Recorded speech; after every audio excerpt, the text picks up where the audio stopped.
Halo Sobat Film, kembali lagi di channel Alur Cerita. Kali ini film yang akan dibahas adalah film yang berjudul No Hard Feelings. Sebelum lanjut jangan lupa tekan tombol subscribe dulu ya. Tanpa basa-basi langsung saja kita ke alur ceritanya. Film dimulai dengan konflik antara Maddie dan Gary yang tanpa izin mengambil mobilnya karena Maddie enggak bisa bayar pajak rumah peninggalan ibunya. Maddie pun membujuk Gary untuk memberikan dia keringanan karena ia membutuhkan mobil untuk cari duit. Maddie pun hampir lengah, namun seorang lelaki memakai celana dalam keluar dari rumah Maddie yang membawa Gary tersadar dan segera menderek mobilnya. Singkat cerita, tidak ingin menyerah Maddie segera mengejar Gary menggunakan sepatu roda. Sesampainya di sebuah minimarket Maddie melihat mobilnya yang terparik di depan karena Gary sedang membeli makan. Tanpa pikir panjang Maddie langsung saja mengambil mobilnya, namun usahanya gagal karena mobilnya masih tersangkut di mobil derek. Selain menjadi tukang ojek, Maddie juga bekerja sebagai seorang bartender. Skene berpindah di mana Maddie pada jam istirahat sedang mengobrol dengan teman baiknya Sarah dan Jim. Maddie kemudian curhat bahwasanya mobilnya diambil karena telat bayar pajak. Maddie bingung mau kerja apalagi untuk dapatin duit buat lunasin pajak. Tiba-tiba Sarah memberikan info lowongan untuk mengencani anak orang kaya untuk masuk kuliah dengan imbalan sebuah mobil. Sayangnya lowongan tersebut untuk gadis di usia 22 tahun sedangkan Maddie sudah berumur 30 tahun. Keesokan harinya Maddie mendatangi rumah orang kaya tersebut yang memasang iklan. Maddie pun disambut oleh orang tua anak laki-laki tersebut yang sangat pendiam. Mereka pun kemudian berbicara di ruang tamu untuk membahas mengenai kontrak kerja. Orang tua laki-laki itu menjelaskan kalau anak mereka sangat pendiam dan kerjaannya cuma main game dan menjadi relawan di tempat penampungan anjing. Mereka ingin anaknya merasakan hubungan seks sebelum kuliah. Jika berhasil Maddie akan diberikan mobil seperti yang sudah dijanjikan. Orang tua Percy pun bertanya kalau muka Maddie tidak seperti anak berumur 22 tahun, namun Maddie menjawab dia sudah berumur 32 tahun, namun umur bukanlah persoalan. Singkat cerita mereka pun mencapai kesepakatan dan hal pertama yang Maddie lakukan adalah mendatangi Percy di tempat penampungan anjing. Maddie berpura-pura ingin mengadopsi seekor anjing. Percy pun mengajak Maddie untuk diwawancari dan mengisi form untuk pengadopsian anjing. Kesempatan itu pun kemudian dimanfaatkan oleh Maddie untuk merayu Percy, namun Percy memiliki iman yang kuat sehingga dia tidak terpengaruh dengan kelakuan dari Maddie. Maddie kemudian mengeluarkan Percy untuk pulang bareng naik mobilnya. Awalnya Percy menolak, namun Maddie langsung mengambil tas Percy dan mengajak dia pergi ke mobilnya. Di perjalanan Percy agak canggung dan dia terlihat ketakutan karena isi mobil pinjaman Maddie sangat mengerikan. Singkat cerita mereka pun sampai di rumah Maddie. Percy yang ketakutan langsung mengambil sesuatu ke dalam kantongnya. Awalnya Maddie mengira dia akan mengambil kondom, namun ternyata Percy mengambil sebuah semprotan dan langsung menyemprot ke muka Maddie yang membuat Maddie kesakitan. Sambil menangis Maddie bertanya kepada Percy kenapa dia melakukannya dan Percy menjawab kalau dia tidak mau diculik. Maddie pun menjelaskan kalau dia tidak mungkin menculik orang yang berumur sudah 19 tahun dan Maddie berkata kalau dia suka dengan Percy karena dia seksi. Mendengar hal itu Percy pun luluh dan mereka membuat janji untuk berkencan secara normal di hari esok. Keesokan harinya Maddie ngembaliin pinjaman mobilnya kepada Sarah. Awalnya Maddie ingin meminjam lagi karena ia ada kencan dengan Percy, namun sayangnya mobil itu mau dipakai oleh Jim dan Sarah. Akhirnya Maddie pun memakai mobil sedan untuk kencan. Malamnya mereka pun bertemu di sebuah bar dan disinilah Maddie mengajarkan Percy untuk meminum alkohol. Di tengah kencan mereka mantan Maddie yang bernama Travis datang dan mulai berkata yang buruk tentang Maddie dan menyuruh Percy berhati-hati terhadap Maddie. Merasa terganggu mereka pun berpindah tempat. Maddie mengajak Percy untuk berenang di pantai. Awalnya Percy tidak mau karena dia takut ada hiu, namun setelah dipaksa akhirnya mereka pun berenang bareng. Saat itu Maddie pun mulai mengajak Percy untuk bercocok tanam di laut, namun ada sekumpulan remaja mabuk yang menyolong pakaian mereka. Singkat cerita Maddie berhasil menghajar segerombolan remaja itu dan Maddie pun kembali berenang. Percy merasa kalau Maddie bukan cewek yang benar karena ia menghajar remaja-remaja tersebut. Mendengar hal itu Maddie yang emosi langsung kembali ke mobilnya dan memakai bajunya. Percy pun berusaha mengejar Maddie dan meminta baju dan namun Maddie hanya memberikan pakainya saja. Akhirnya Perci pun naik ke kap mobil dan bukannya menyerah, Medi malah ngebut dan melanggar batas kecepatan yang membuat mereka pun dikejar polisi. Untungnya Medi berhasil melewati kereta api dan berhasil lolos dari kejaran polisi. Sesampainya di rumah, Medi pun kembali menjalankan aksinya untuk merenggut keperjakaan Perci. Dia menari erotis di depan Perci untuk membangkitkan gairah Perci. Perci pun menyerah dan siap bercocok tanam dengan Medi, namun saat membuka baju Perci, Medi kaget karena badan Perci penuh memar. Ternyata Perci mempunyai masalah kulit, kalau dia stres bakal timbul merah-merah di tubuhnya. Medi pun merasa tidak tega dan membatalkan niatnya untuk merenggut keperjakaannya malam itu. Di malam itu Perci pun bercerita kenapa dia menjadi pendiam dan tidak mau bersosialisasi.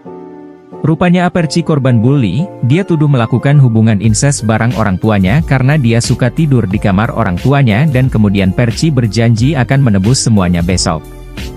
Keesokan harinya Perci dan Medi pun menghabiskan waktu berdua, mereka bermain anjing, ke pusat permainan dan lain-lain.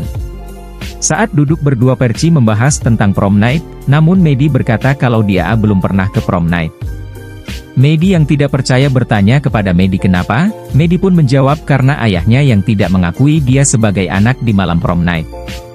Di hari itu juga Perci mengenalkan kepada Medi mantan pengasuhnya yang seorang lelaki. Mantan pengasuh Perci mengancam Medi kalau dia ngapa-ngapain Perci dia tidak akan diam, namun Medi kembali menggertaknya yang membuatnya terdiam. Di malam hari Perci pun mengajak Medi ke sebuah makan malam, mereka pergi menggunakan sebuah limosin. Di restoran tersebut Medi meminta Perci untuk memainkan piano dan bernyanyi, namun Perci tentu saja menolak dan seperti biasa Medi mengancam akan mengumumkan di restoran bahwasannya mereka pacaran.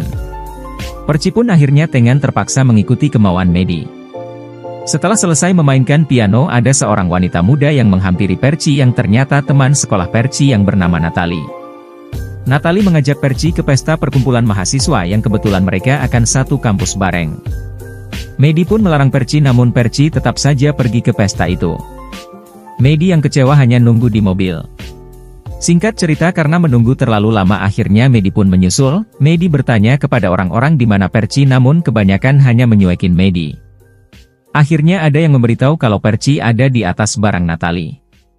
Medi pun langsung ke lantai atas dan memeriksa kamar satu persatu.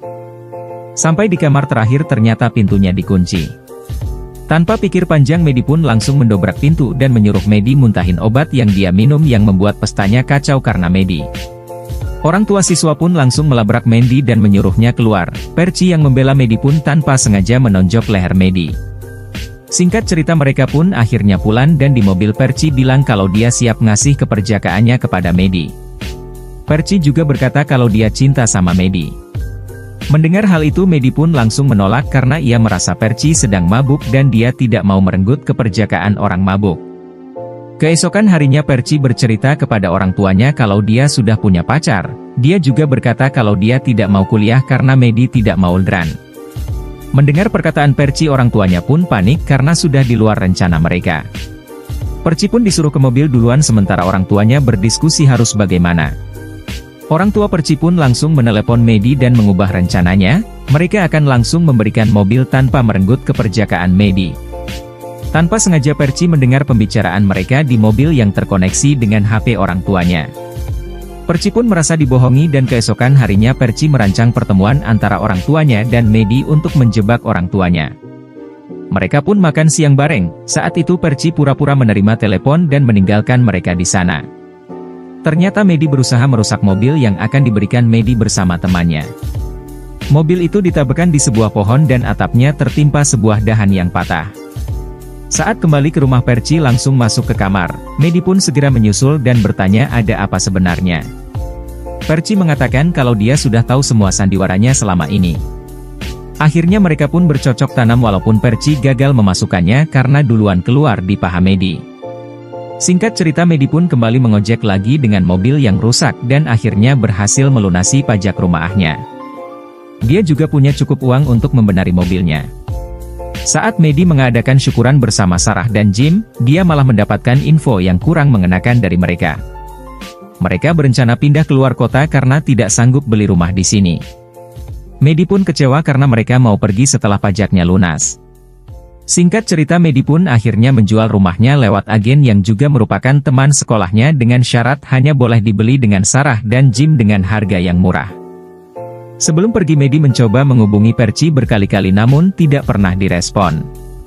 Medi pun mendatangi rumahnya, namun orang tua Percy berkata bahwa dia sedang berada di kampus. Medi pun langsung pergi ke kampus dan menemui Percy. Medi pun meminta maaf namun sayangnya Percy sudah terlanjur kecewa dan tidak ingin menemuinya lagi. Percy pun menyuruh Medi untuk pergi. Buaknya menyerah, Medi malahan lompat ke kap mobil sama seperti yang dilakukan Percy dulu. Tanpa berpikir panjang, Percy langsung tancap gas dan mobilnya nyungsep ke pantai. Percy pun segera keluar dari mobil untuk nyelamatin Medi.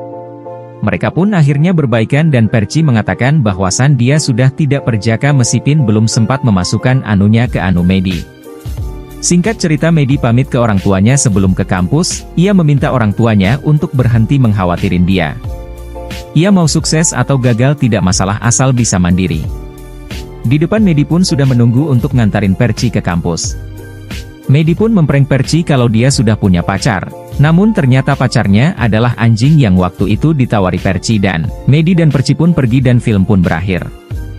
Bagaimana menurut kalian alur cerita film No Hard Feelings ini? Coba tulis di kolom komentar.